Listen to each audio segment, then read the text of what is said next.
Le dernier quart d'heure de Smart Bourse, chaque soir, c'est le quart d'heure thématique et chaque lundi, le thème, c'est celui de la vie politique, économique, financière, géopolitique américaine également, avec notre quart d'heure américain et notre correspondant américain, Pierre-Yves Dugas, à distance, en vidéo, en visio avec nous. Bonsoir Pierre-Yves, bienvenue. Bon, ce qui est formidable avec nos métiers, quand je dis nos métiers, c'est nos métiers de journalistes, Pierre-Yves, c'est qu'on a déjà tout écrit, tout lu sur un deal qui n'est pas encore signé entre les États-Unis et l'Iran, bien sûr. Et donc, qu'est-ce que j'ai lu ? J'ai lu capitulation américaine face à la puissance iranienne. Un exemple de ce que j'ai pu lire. Donc, il y a quand même toute une partie des observateurs, commentateurs et parfois experts qui sont assez critiques sur un deal que, encore une fois, personne n'a lu et qui n'a pas encore été signé, mais visiblement, c'est pas la victoire avec un grand V côté américain. Qu'est-ce que vous en dites à ce stade, Pierre ? Au bout d'une semaine d'hostilité, on nous expliquait déjà, surtout en Europe, que Donald Trump avait perdu. Attendons de voir les détails de ce deal. Il est vrai qu'à première vue, il ne règle pas un certain nombre de problèmes importants qui avaient été pourtant explicitement posés comme une des raisons de ce conflit. On se donne 60 jours pour parler du nerf de la guerre, c'est le cas de le dire, du programme nucléaire iranien. On ne dit rien, semble-t-il, de l'intervention de l'Iran pour aider tous ces proxies, tous ces alliés, le Hamas, le Hezbollah, les Houthis. Ça aussi, c'est passé à l'as, semble-t-il. Net, on ne peut pas quand même décemment prétendre que la libre circulation dans le détroit d'Ormuz est un succès. Le détroit d'Ormuz était libre de circulation avant le début du conflit. Donc voilà au moins 3 grosses faiblesses.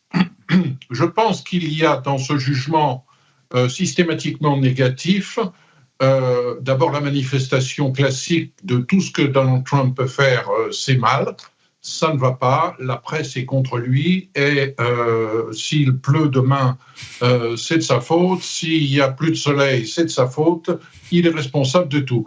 Donald Trump est également, il faut bien le dire, très souvent d'une extrême mauvaise foi et présente systématiquement des deals comme des choses merveilleuses et formidables, alors qu'en fait, concrètement, les choses n'ont pas beaucoup avancé. On pourrait comparer d'ailleurs ce qui semble-t-il est en train de se passer avec l'Iran à ce qui s'est passé avec la Chine, où on est dans une période de trêve, où les bombardements de l'Iran n'ont pas vraiment changé la donne.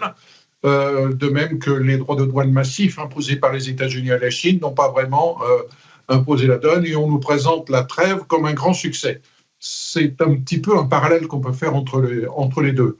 Je pense qu'on oublie quand même que l'économie iranienne est en très mauvaise santé, que beaucoup de destructions ont été imposées sur les filières de missiles et d'armement en Iran, que beaucoup de difficultés vont tout de même se présenter pour fabriquer à nouveau des missiles au cours des prochains mois, même si un petit peu d'argent des ventes du pétrole, voire de la levée des gels d'actifs iraniens, permet aux Iraniens de récupérer un peu d'oxygène. Quant à la question du changement de régime, ça n'avait jamais été explicitement un objectif de Donald Trump, il faut le dire. Et la question, en revanche, d'Israël et de sa capacité à nous faire capoter complètement tout ce deal, entre guillemets, ça, c'est un vrai problème parce que Bibi Netanyahou n'obéit pas au même calendrier, ne serait-ce que d'un point de vue électoral, que Donald Trump. Un point qui sera intéressant à regarder, peut-être, je le soumets à votre sagacité, Pierre-Yves, c'est quelle sera désormais la nature ou le degré de relation entre les États-Unis et les alliés du Golfe, qui, pour certains, se sont sentis un peu trahis quand même par l'attitude américaine tout au long de ce conflit. Il y a évidemment des enjeux économiques importants derrière ces relations. Alors, bien malin qui pourra le dire, il est certain que les pays arabes du Golfe qui comptaient sur l'Europe pour les défendre en cas d'agression iranienne savent maintenant à quoi s'en tenir en ce qui concerne l'Union européenne et sa capacité à changer concrètement la réalité sur le terrain. L'ennemi héréditaire des Arabes dans le Golfe, que les Arabes appellent Golfe arabique, que les Perses appellent Golfe persique, elle dure depuis longtemps, on en connaît les racines. Il a été question pendant quelques jours, semble-t-il, d'utiliser une partie des actifs iraniens gelés pour aider à reconstruire ce qui a été détruit par les attaques de drones iraniens au Koweït ou à Bahreïn, par exemple. À voir. Je pense que les pays du Golfe sont en train très sérieusement d'envisager des modes de transport alternatifs à leur pétrole, à leur gaz et à leurs engrais, parce que 100% par le détroit d'Ormuz, ça n'est plus viable. On peut passer par Oman, il va falloir créer des oléoducs. On peut passer par l'autre côté. Les Saoudiens qui ont déjà un oléoduc en font un grand usage. Et je serais prêt à parier que d'ici 5 à 10 ans, le détroit d'Ormuz ne soit plus aussi important stratégiquement pour les pays arabes de la région parce qu'ils ont retenu leur leçon. L'autre événement, effectivement, qui a marqué ces derniers jours et la fin de semaine dernière, Pierre-Yves, c'est bien sûr l'introduction en bourse de SpaceX, avec un peu de recul, maintenant que la transe est un peu retombée. Pierre-Yves, qu'est-ce qui vous a intéressé, qu'est-ce qui vous intéresse dans cette opération ? Alors, je ne vais pas rater une occasion de dire du mal de mes ennemis préférés. Qu'est-ce que je ferais sans le New York Times, que je continue de lire religieusement tous les jours? Il faut lire ses ennemis, Pierre-Yves, c'est la base. Le fait que Elon Musk soit sur le papier plus riche que 1 000 milliards de dollars, c'est vraiment le petit bout de la lorgnette. Ce n'était pas du tout le but de cette opération. Elon Musk, son niveau de vie ne va pas changer aujourd'hui. Le plus frappant, me semble-t-il, dans cette opération, d'abord, c'est qu'elle s'est déroulée parfaitement bien. Vous vous souvenez qu'en 2012, l'introduction en bourse de Facebook, s'était pas bien passé du tout. On n'avait pas eu le pricing au moment, il y avait des problèmes de blocage de système de cotation.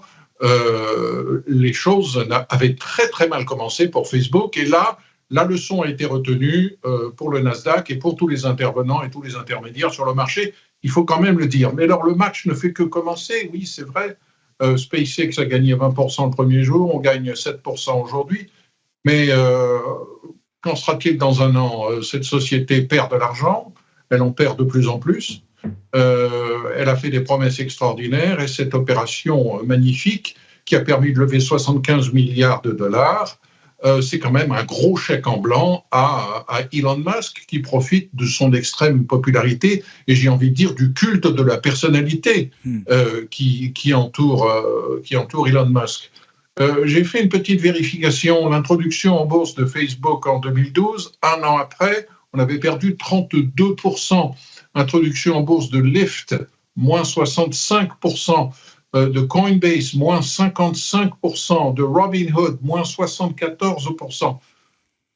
Et puis, il y a une chose qui me frappe dans cette opération, c'est que ce n'est que la première d'une longue série. On nous promet plus de 1 000 milliards de dollars d'introduction en bourse au cours des 10 prochains mois.